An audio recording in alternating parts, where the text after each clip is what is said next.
welcome to CounterPunch Radio. My name is Eric Draitzer. Thanks so much for tuning in and coming back to the show. First-time listeners finding the show, welcome aboard. Always happy to have you. Hey, have you gone over to CounterPunch Plus? Get that subscription, support CounterPunch. We've been around for 30 years or so. We'll be around for at least another 130, maybe 330 more years and become the longest standing periodical in the history of the printed word. Who knows? Go over to CounterPunch, get a subscription, help us keep the lights on. We have a fund drive going on right now. What a great time to show your support for CounterPunch, to keep this great content coming. Go over to the website, do what you got to do, make it happen. And speaking of people who make it happen for CounterPunch, we have ourselves a glorious special visitor with us today. It is the editor of CounterPunch, Johsua Frank. Josh is here to talk about his brand new book, Atomic Days, the Untold Story of the Most Toxic Place in America. Josh is a great guy. Josh is my pal. He's your pal, too. Hi, Josh. Hey, Eric. How's it going, man? Doing well. How are you? Doing all right. And just a little quick edit. I'm only one of the editors of CounterPunch, so people don't think I'm the only one running the show. That's generous of you. Jefferson Clare? Jefferson Clare? Never heard of him. Yeah, no one's heard of Jeff or Nath St. Clair either. So never heard of them. Who the hell yeah. are they? Yeah, exactly. All right, Josh, talk to me a little bit about this book. Talk to me about Hanford. Actually, before you talk to me about that, talk to me about what it is. What is Hanford? Where is it located? Why is it important? And obviously, why'd you write a book about it? Yeah, well, Hanford was the site that was chosen during the Manhattan Project to be an outpost for the nuclear weapons industry. Basically, it was chosen because of its remoteness. It's located in eastern Washington state. It's along the Columbia River. And so it's sort of out of sight, out of mind for a lot of people. And it had access to water. The climate was nice.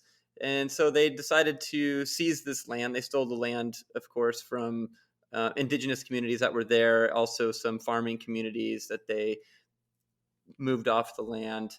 And they built this gigantic facility that produced plutonium that went into the bomb that was dropped on Nagasaki, the Fat Man bomb. And then during the Cold War, Hanford was the go-to site for plutonium that was used essentially in the entire arsenal, or the majority of the nuclear weapons that in the United States. So that's what it was at that time. But now it is the largest environmental cleanup in the world. It's the costliest environmental cleanup in the history of the world. And it's probably the most toxic site in the world, absolutely in the Western Hemisphere. No, I don't think there's any comparison. And it's a boondoggle. It's a taxpayer boondoggle. A lot of people don't know about it. They don't know about the devastation of what was left behind because of that plutonium production, and they do not know the risk that it still poses to this day to the environment. And also, they just don't understand anything about what it's doing to their pocketbooks and how much money is going into this thing. So, yeah, I wanted to shine a little light on that. I wanted to kind of expose the history of it from sort of the grassroots perspective, and then also just fast forwarding all the way to today of what we're dealing with, and so that can be a little bit more accountability, hopefully, and give voice to some of the people there that are working on a lot of important stuff. So I think it's a really important subject, and hopefully this book adds to the conversation a little bit. Well, you and I have been having a conversation about a lot of these issues going back quite a while, well before you had the book completed. And I want to ask you a little bit about one of the things that you've mentioned to me just in our own conversations. And I know you've brought it up with other people, talking about the connection between Hanford and what we might call the permanent U.S. war economy. Can you explain how Hanford really represents something of the military industrial complex and the nature of the U.S. war economy? Sure. Well, I think in Hanford's context, it's important to understand that without Hanford, the town of Richland would never have existed. Richland is just a stone's throw from Hanford. It's where all of the scientists and engineers They lived during the Cold War. and essentially it was created because of the Hanford complex. And to today, it is home to where all of the contractors live and that work on the cleanup. And none of that would exist without government contracts. None of that would exist without Hanford.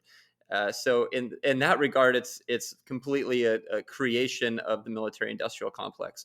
Hanford, of course, was in the bomb making business, and now it's in cleanup business, and it's all a result of the weapons proliferation from the United States. So I think in that context, it's really important to understand that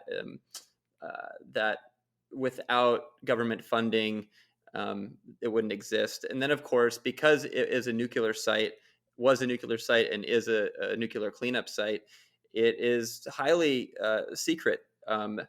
There are a lot of people that live in around that area that have no idea what's going on there. And that's that's by design. The Department of Energy is in charge of the cleanup, but really the cleanup is carried out by contractors that are really not very accountable. Bechtel is the big contractor at Hanford, and Bechtel has a real shoddy track record. And of course, they have profited enormously from the U.S. government, military ventures and otherwise all over the planet. Of course, we can talk about what they're, the contracts that they got in Iraq uh, that they never fulfilled. So it's part and parcel for the pay to play politics of this government, and Hanford is a gleaming example of that. I mean, the project itself right now, the estimates for the cleanup, which really have no end date, is listed at $677 billion. It's just totally astronomical, the amount of money that's being poured into this project. Just about 5 years ago, it was only half that much. So the costs keep going up, and the waste continues to sit where it's always been. And there are right now, the biggest problem is there's 177 tanks that hold 56 million gallons of radioactive waste that's literally bubbling. These tanks, in most regards, were not meant to last more than 20 years. They're going on 80 years. So, it's a big problem. And again, yeah, it's a lot of money that's being poured into this, trying to figure out what to do with all that waste. And not much has happened in the past 30 years since it became a cleanup. So yeah, I mean, I'm thinking about it. Correct me if I'm wrong, Josh. I think it was 1987 was the end of production at Hanford, so it's like Yeah. 35 years or so. So now, how is it that for 30 years the price tag is what it is, and then in the last 5 all of a sudden it jumps astronomically? What accounts for that? Well, I think what accounts for that is that as they figure out at the beginning of the process, they really just had to figure out, well, okay, what do we need to do here? I mean, and actually, like, what's left? What's the mess that's left? And and a lot of they didn't even actually know everything that was there. Like the whole site itself is a toxic waste dump. Um, so that the first order of business was just figuring out what kind of problem they're dealing with, and the second order of business is figuring out what to do with all of this waste. And they've had different ideas over the years of what to do with the waste. There's a process called vitrification, which is essentially to turn this waste into glass, and then they're going to go and store it. And that seems to be the best method. That's the method that they've been pursuing. The waste treatment plant, which is the plant that's going to be utilized to vitrify this material, is in the process of being built. And that has been cost overruns, cost delays, technical problems, a lot of research going into the design of that. And as we've seen, the costs have been going up and up and up as it gets more and more complicated. And so that's where we're at right now. And that's why that price tag is sitting there. And I mean, that's not even accounting for the inflation of the last 2 years. So I can't even imagine what the next government accountability report's going to come out with is a number for what it's going to cost to remediate this site. And I think it's important to understand too that it's nuclear waste. So remediation is really just like keeping it safe. It's not necessarily ridding it of this toxic material. The toxic material hopefully will be housed in a safer facility, and not be leaking into the groundwater all around, or potentially leading to a hydrogen buildup that would become an atomic explosion, which is of real likelihood. as I write about in the book, a DOE scientist went on record talking about the possibility of this happening, and he's very concerned about it. Um, and what that would do to the local economy of the Northwest, what that would do for the entire country. There's cities like Boise and other ones would literally become uninhabitable. Radiation would be everywhere, and then, of course, what it would do to farmland and other things. And I'm sure that there's no doubt that the radioactive smoke and debris would spread across the country, um, all the way to the East Coast and beyond. It would be unlike anything the U.S. has ever experienced. So there's a very scary and real possibility. So it is important that we get this waste in a form that isn't going to pose those same risks. But of course, with all nuclear waste, the risks really never completely go away. Talk to me a little bit about oversight and control of Hanford. Who's in charge of it? What about the politics around it? Local politicians? Is this even an issue locally? Is it not even discussed? What is the political context within which Hanford is situated? Well, the Department of Energy is in control of the cleanup, technically. As a lot of uh, scientists and engineers have told me, both those that have worked as the contractor side and those that have worked for the Department of Energy, they really believe that the Department of Energy is completely understaffed on the Hanford project. That most of the technical staff is on the private side. So really, Bechtel and the other contractors run the show at Hanford, and the DOE is kind of always playing catch up. And that creates a real problem because without the DOE having the right and proper staff, it's hard to hold the contractors accountable, right? Because the contractors are the ones that kind of run things. Uh, Richland itself is a government town, but it's really a contractor town that's exists because of government contracts. So the town itself, it's a very conservative town. There's more PhDs per capita in Richland than anywhere in the entire country. It's a highly educated town, bunch of scientists, bunch of engineers. And so I think the environment is very insular. I think that it's a very conservative, rural community, a little different than other rural communities of the West because of its, education. But it is still, I would say it's a culture that still looks at the atomic history of this country in a positive light. I think that they really still look at the scientific and engineering ingenuity that went into the making of this bomb, and they cherish that, and they celebrate that. So that it's an interesting kind of experience to go and be in Richland, and to I toured the B reactor, which was the first operating plutonium reactor in the country, and they've set it up as sort of like this atomic museum of sorts. And there's no recognition of the victims of our nuclear arsenal or our nuclear bombs in Japan, or even like the toll of what the nuclear proliferation did to Hanford itself, which is right there. Instead, it's a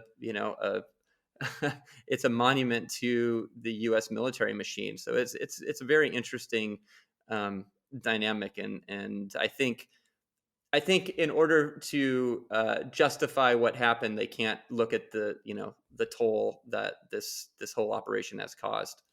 One of the things about Counterpunch that I appreciate always is that we try to focus on the environmental side and also the social side of these kind of issues. So, talk to me a little bit about both of those. You've mentioned leaking into the groundwater. That raises the question of the local indigenous people and indigenous community. Can you tell us about them? How far are they from the site? How at risk are the indigenous or even other local communities outside of Richland? How at risk are they of this toxic pollution entering into their water or soil or what have you? Yeah. Well, historically, this was Hanford. It's along the Columbia River. Columbia River was a salmon, a bastion of salmon fish, and for generations. And luckily, they have held on despite the dams up and down the Columbia River. But they're suffering, and so I think the Hanford project is just an extension of more of development.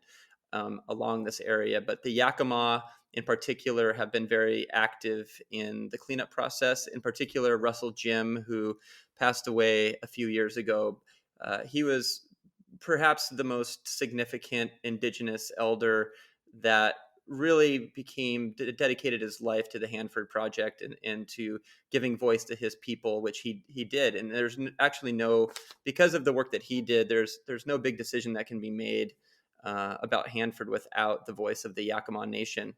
So it's very significant. He fought along with others to stop more nuclear dumping to happen at Hanford. That was in the 80s.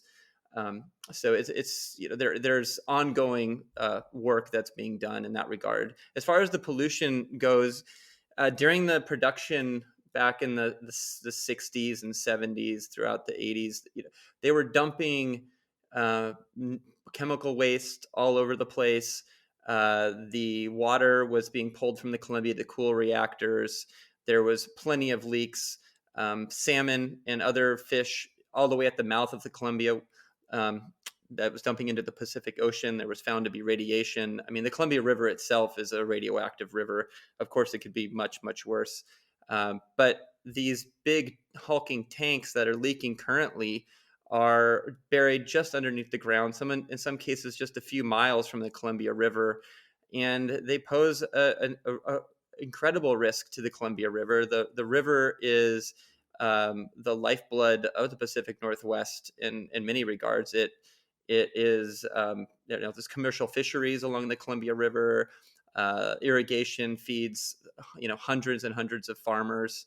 So if there was going to be even a bigger accident, or if the leaks become even greater, and currently there is a tank that's leaking, they're letting it leak because they don't have an answer for what to do with it. I mean, it's a complete mess. And it's a threat to the entire economy and to the environment of the Pacific Northwest. Um, and that would, of course, impact the entire country if things were to get worse.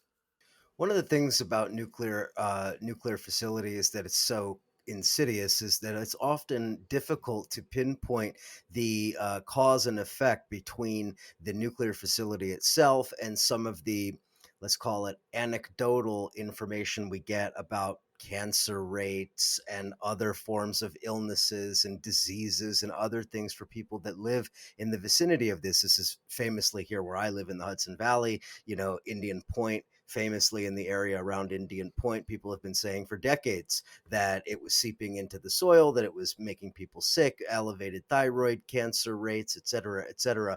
So, what, if any, studies have been conducted in regard to the health effects on the people in the area, or is it because it's a government site and it's so high profile that maybe we don't have that information?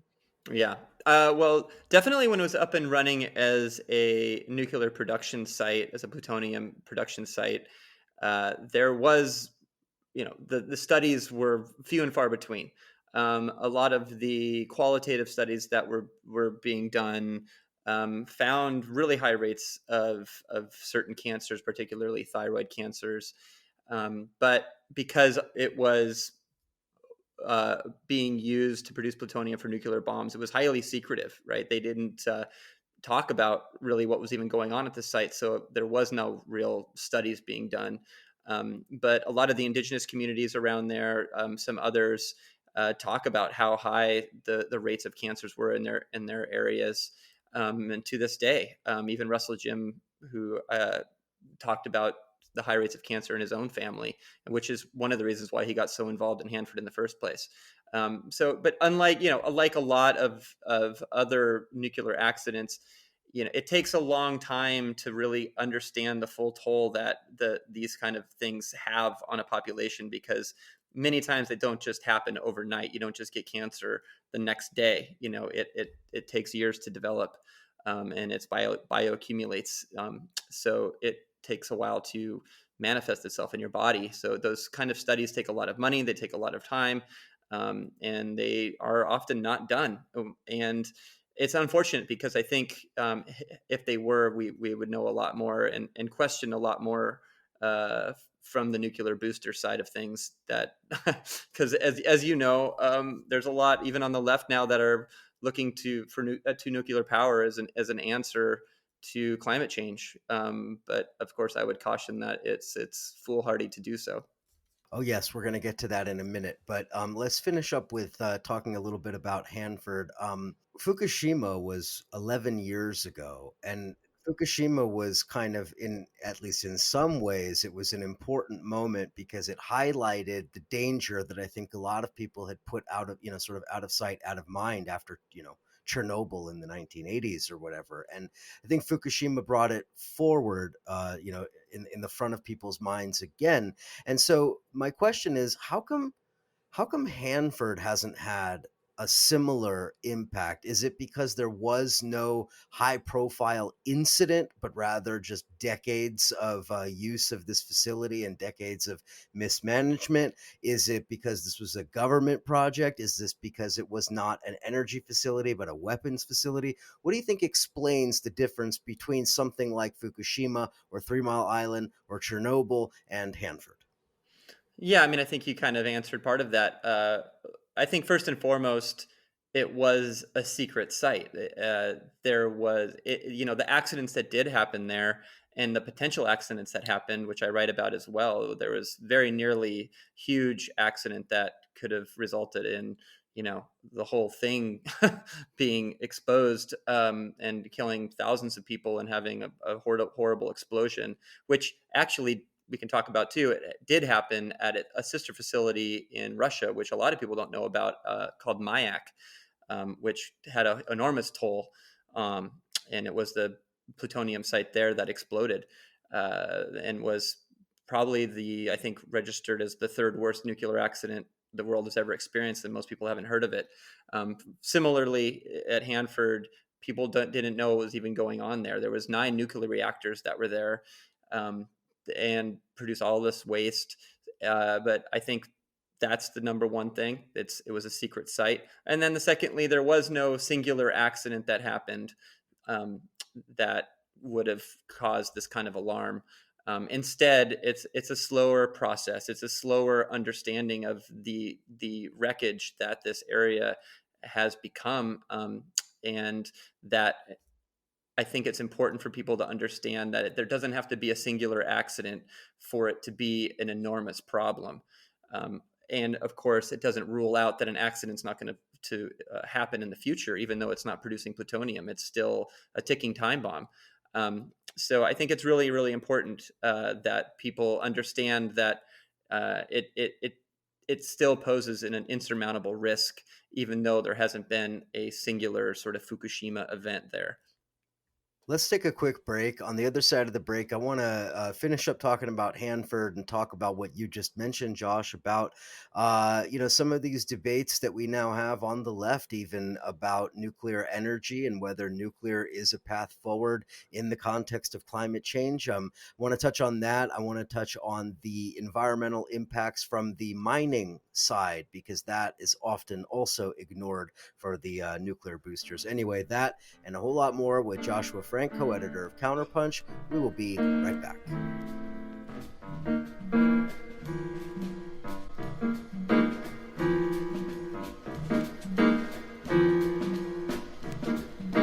Nuclear war. Nuclear war. We're talking about nuclear war. Nuclear war. The nuclear war. We're talking about nuclear war. It's a motherfucker. Don't you know? We're talking about nuclear war. We're talking about nuclear war. It's a motherfucker. Don't you know?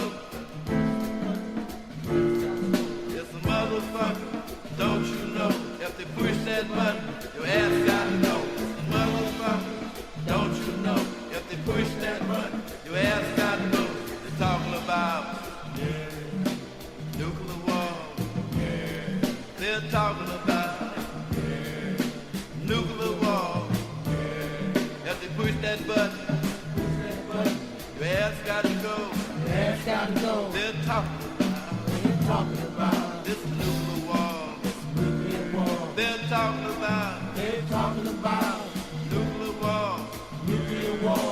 push that button, If they push that button, your ass got to go. your ass got to go. If they push that button, If they push that button, your ass got to go. your ass got to go. Blast you Blast you so high in the sky. so high in the sky. Gonna blast you Gonna blast you so high in the sky. so high in the sky. You'll kiss your ass goodbye. Kiss your ass You'll goodbye. kiss your ass goodbye. Kiss your ass You'll goodbye. kiss your ass goodbye. Kiss your ass You have to push that button. If they push that button, If they push that button, if they push that button, gonna blast your ass gonna blast your ass so high in the sky. so high in the sky. You'll kiss your ass Gonna kiss your ass goodbye, goodbye. goodbye, goodbye. You can kiss your ass You can kiss your ass goodbye, goodbye. goodbye, goodbye. You can kiss your ass Kiss your ass goodbye, goodbye. goodbye, goodbye. If they push that button, If they push that button.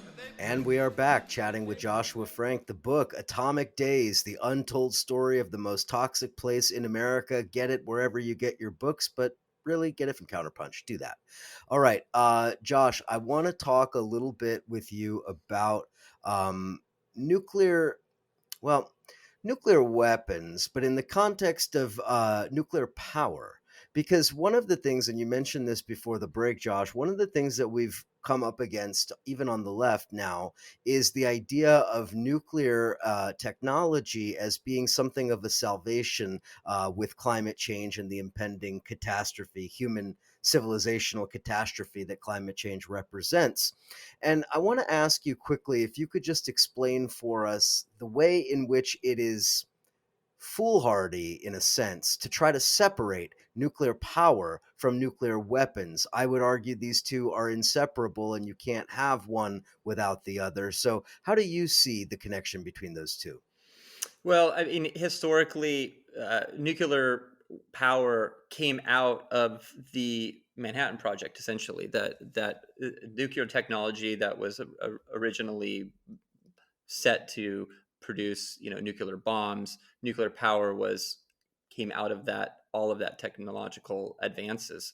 And in places like the United States and France in particular has the largest nuclear facilities in Europe. The weapons industry and the nuclear weapons industry and the nuclear power industry are intricately linked.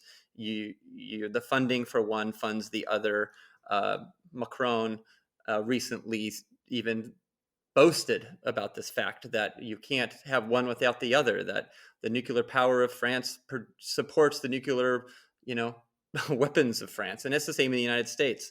And it goes all the way down to the fuel fabrication for nuclear bombs comes out of, nuclear power reactors. So at a scientific level, they're connected. At a financial level, they're connected when it comes to the major nuclear powers in this country or in the world. So there's a lot of links there, and there has been historically, and there will be continued to be in the future. Which I think it's really interesting when you talk, especially people on the left, that they'll easily dismiss nuclear, all the problems with nuclear power, and they say, oh well, don't worry about it, it's not a problem.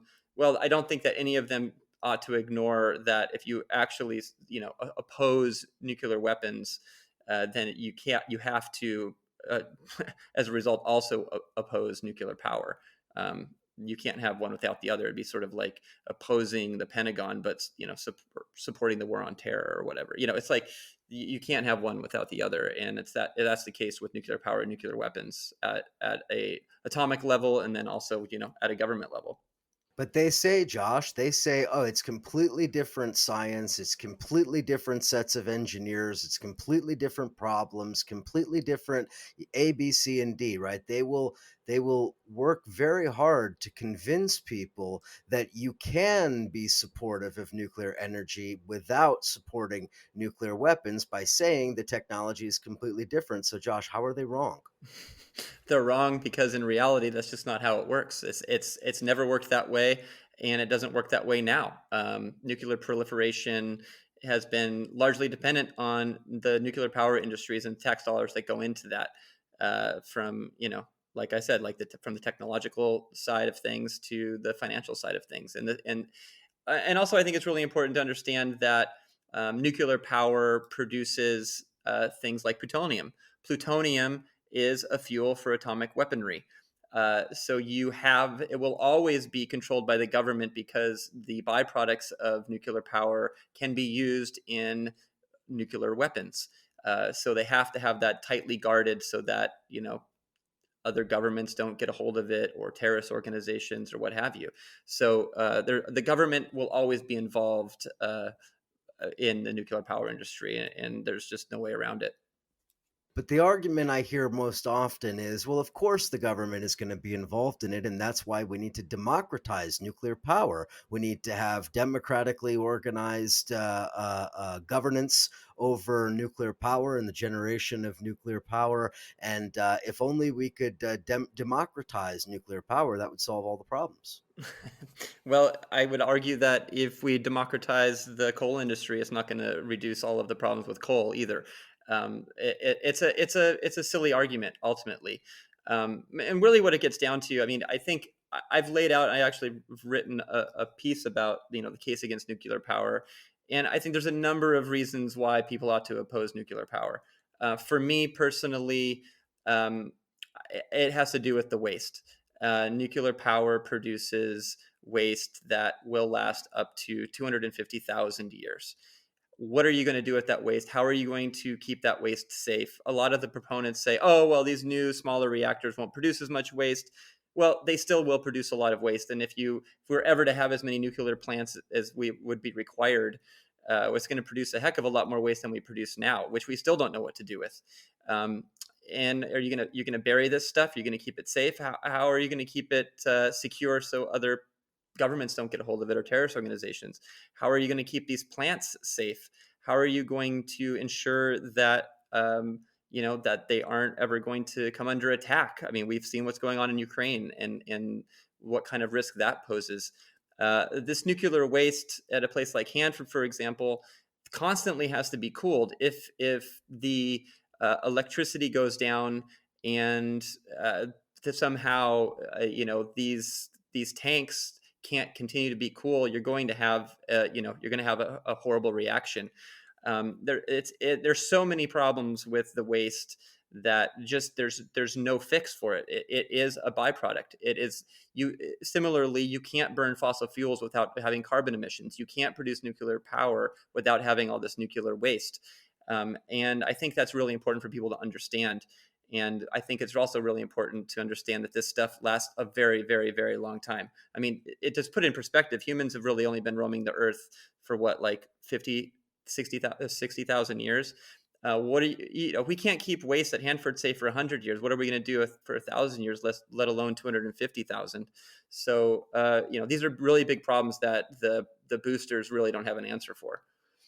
All throughout this summer, we saw rather jarring images of rivers in Europe, rivers in China, rivers and lakes and reservoirs in the United States going dry, water levels dropping by tens, dozens, hundreds of feet in certain situations. And it it's almost laughable when you see all of those images, and then you hear people arguing in favor of expansion of nuclear power just for the water use alone. The amount of water required to cool these reactors is astronomical, isn't it?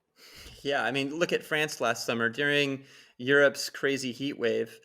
Most of the nuclear power plants in France went offline because the rivers were too hot to cool the reactors. So they had to take the reactors offline, which meant they lost that electricity.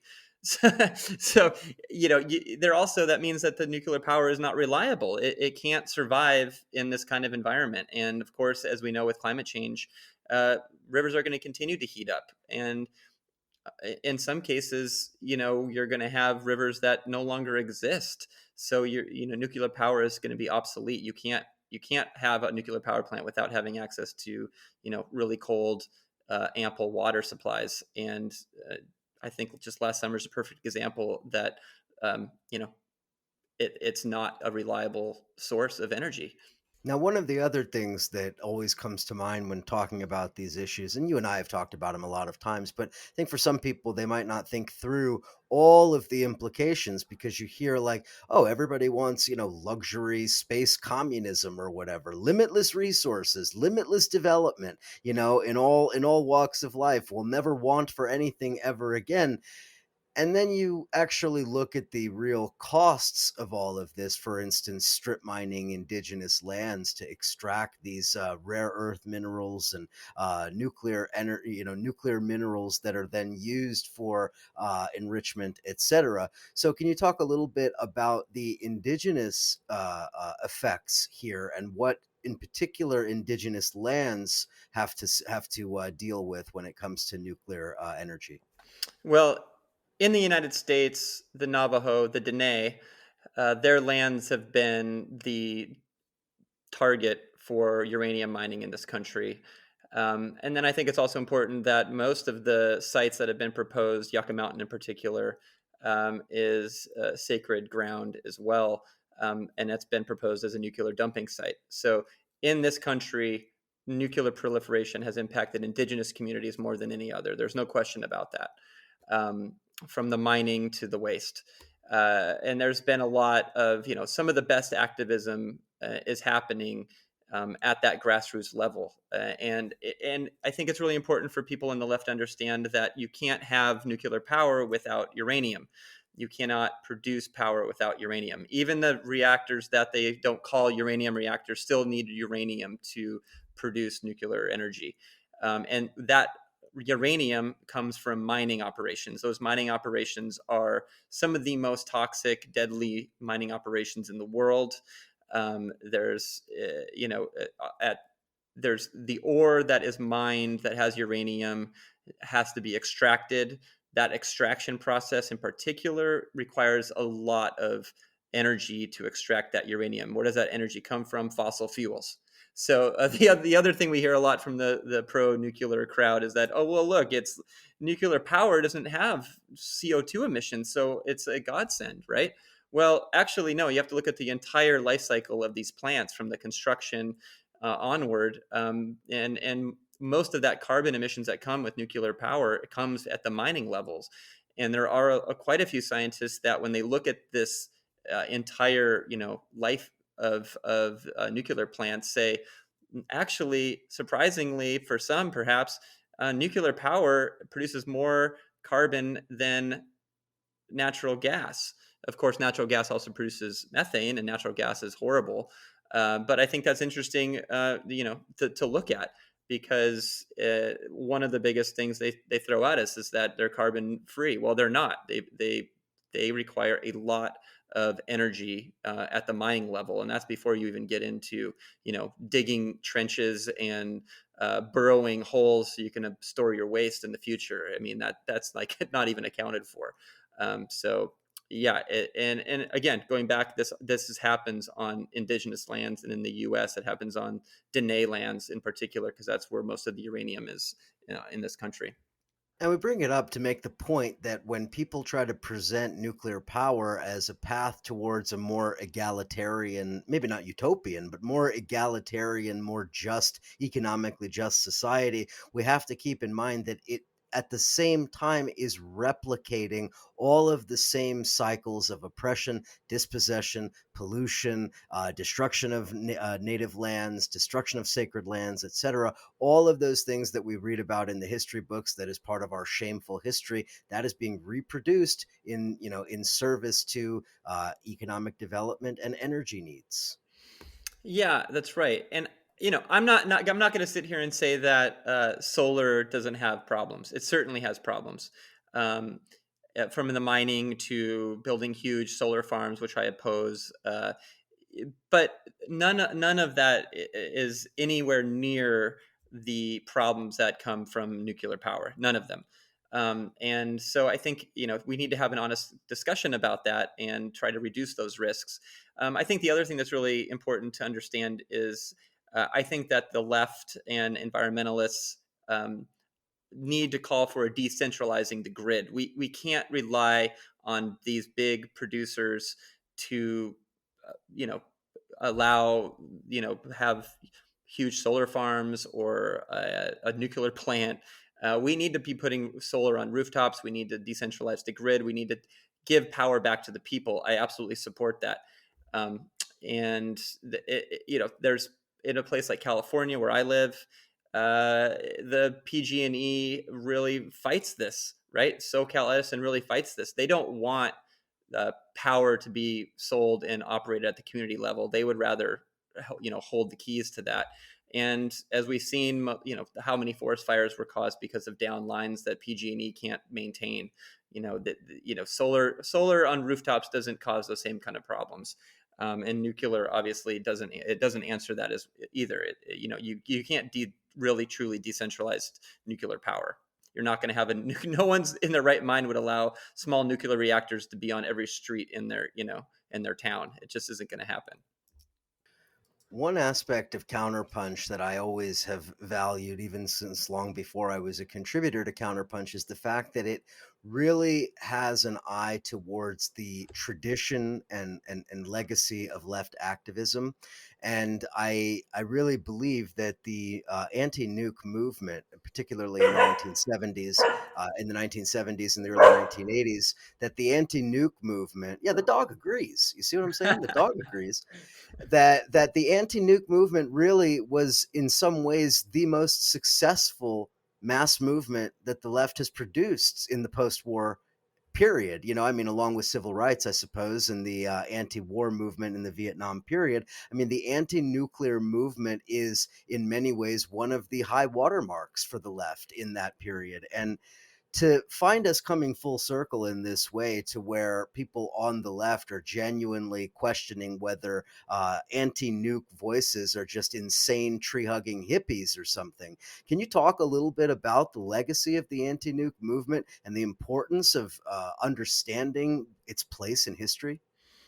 Yeah, I mean, I think you're right on. I mean, I think at least since the anti-Vietnam era, the anti-nuclear era really took hold in the late '70s. So, in many regards, I think it was the most successful movement that it existed in the last whatever that is, 45 years. The In going back and looking at some of the real early civil disobedience protests, the Clamshell Alliance, I think it was formed in 1977 to fight plants development in New Hampshire. In California, the Abalone Alliance was formed to fight Diablo Canyon.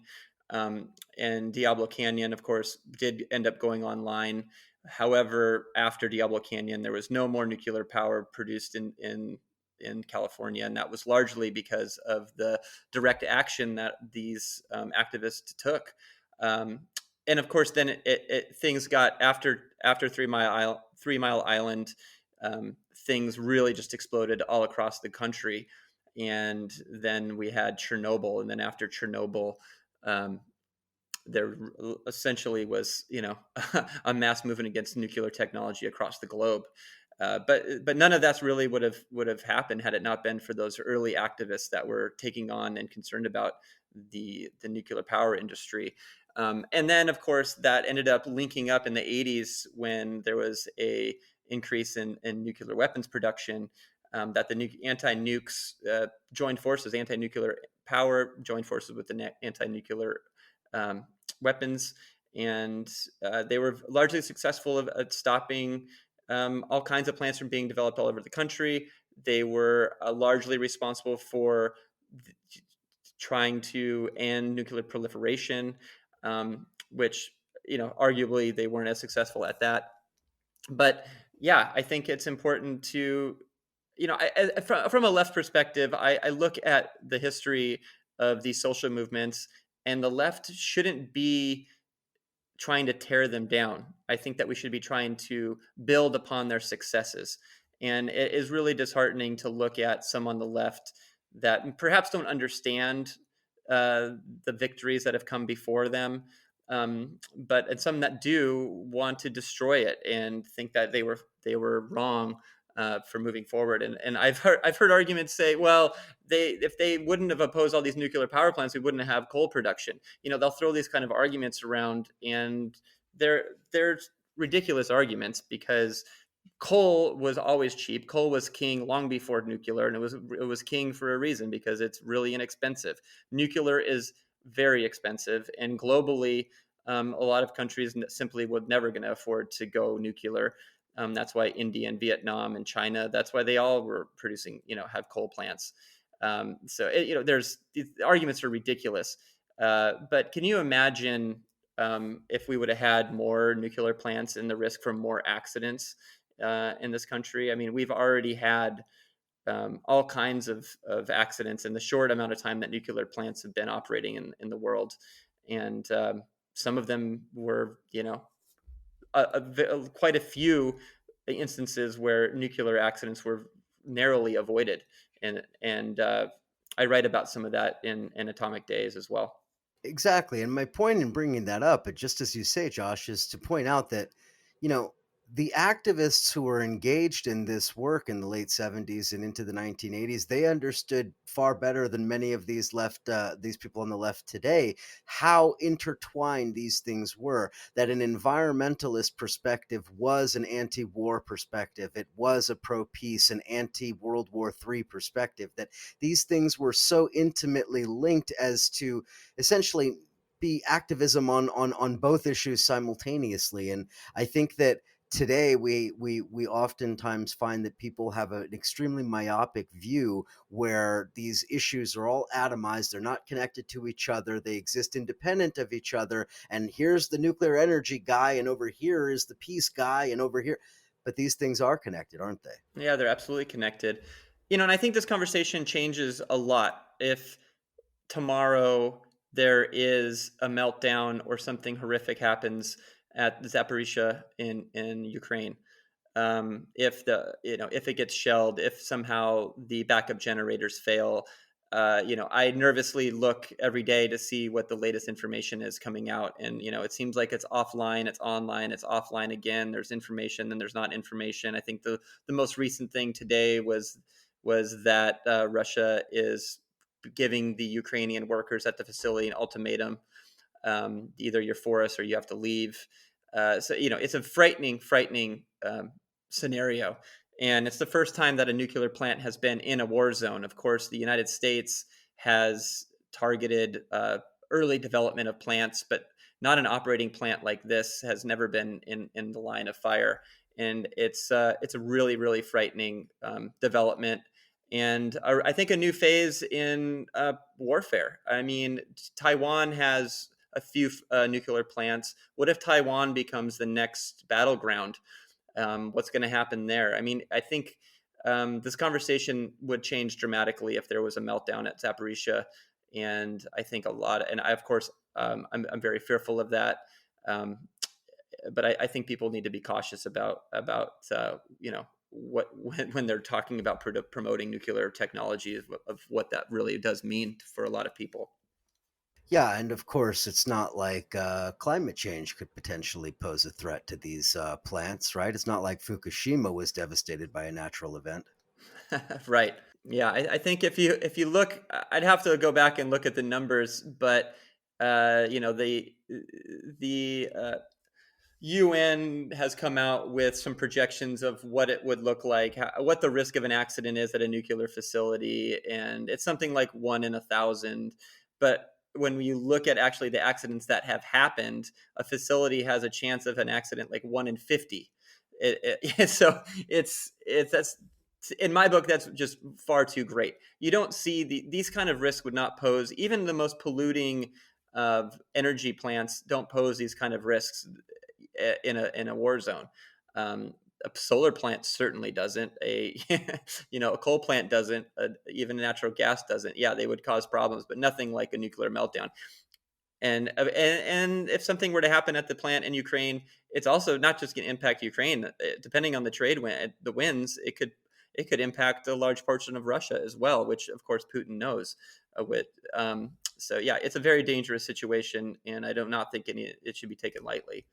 Yeah, I mean, I was thinking just what was it, 5 years ago was Hurricane Harvey in Houston. I mean, all of that rain that then flooded those fertilizer plants and those chemical plants that then dumped all of that like toxic sludge that basically, polluted the entire city until it was cleaned up. I mean, these kind of things with catastrophic Category 5 hurricanes basically every year moving forward. I mean, I can only imagine just the limitless possibilities for disaster that would await. Well, and look at in my home state now, Diablo is up and running, and it's going to be extended. Its life is going to be extended because of Governor Newsom and the state legislature. Even though it had been agreed upon 5 years ago or whatever to shutter it, and that had been negotiations by PG&E and unions and the environmentalists. Yet here Governor Newsom comes along and says we got to keep this thing up and running. And at the time that it was agreed to be shuttered, there had been a really large study done that showed that replacing the energy produced from Diablo would cost about $5 billion less than it would cost to just keep the thing running.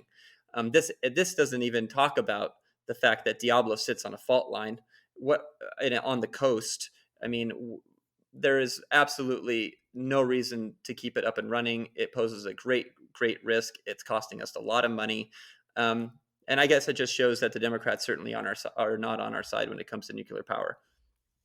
Well, although we've spent a lot of time talking about fairly depressing information, I do like to try when we're talking about these kind of subjects to focus on something constructive. So, Josh, talk to me a little bit in the couple of minutes that we have remaining about what activism is going on this front these days. I mean, we talked about the anti-nuke movement of several decades ago, but I know that there's all kinds of direct action activism going on now. We've had guests on this show in the not too in the recent past who talked about direct action to stop fracking development, to stop pipeline development, Keystone and the Dakota and so forth. So what about nuclear development? What about nuclear issues? I know there's been activists with direct action with regard to the mining on sacred lands in New Mexico. So tell us a little bit about what's going on there and give us something hopeful. Yeah, I think with all of this nuclear talk that's happening, as that a lot of I think the younger generation hasn't experienced. You and I grew up during the Cold War. I think we both were aware of the threats of nuclear weapons, and now those threats are being tossed around again.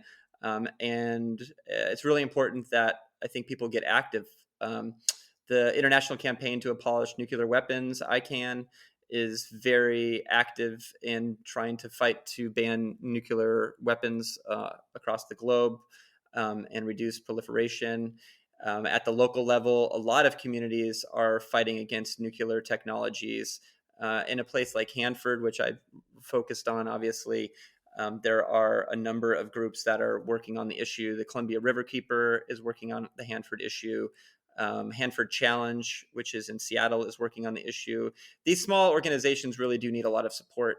At the local level, I think it's really important for people to uh, look at what their Congress people and what they're supporting.